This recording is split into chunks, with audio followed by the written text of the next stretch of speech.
Universal Tennis. And here's a look at an Auckland quarterfinal. And once again, it involves young Chung. Seems like we've talked about him all week. He plays Ferrer today. And look at the UTR. What a difference. And Chung's UTR, the reason that is so much lower, it goes back to April, where he had some significant wins last year, and as well to very close losses against top-ranked players. Tracy, you know the UTR very well, and it really reflects that. And we saw it yesterday in his play against John Isner. So his UTR is only going to keep improving, and his results over the last 30 matches very good.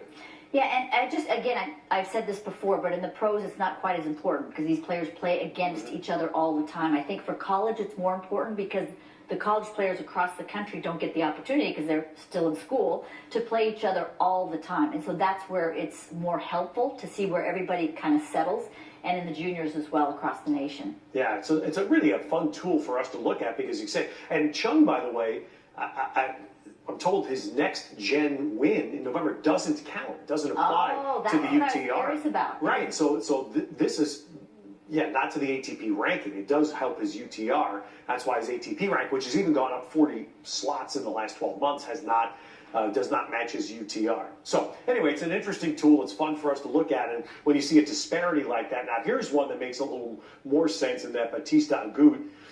We know he's been a top 20 player, verge of the top 10. That one seems to look a little more sensible compared to Vesely. Yeah, definitely. Bautista Agut, he doesn't lose to guys that he's not supposed to lose to, and he challenges the top guys. Only had one big win against the top guys. That was against Novak Djokovic, but he's a great player, so not surprising to see his UTR is very high. Yeah, he's the ultimate professional. He's really so good from the forehand, from the backhand. It's really tough to get through his defenses. He's the problem solver, as you talked about. So you represent those, you called him the great problem solver. Here's a 6'6" lefty, he's a big game.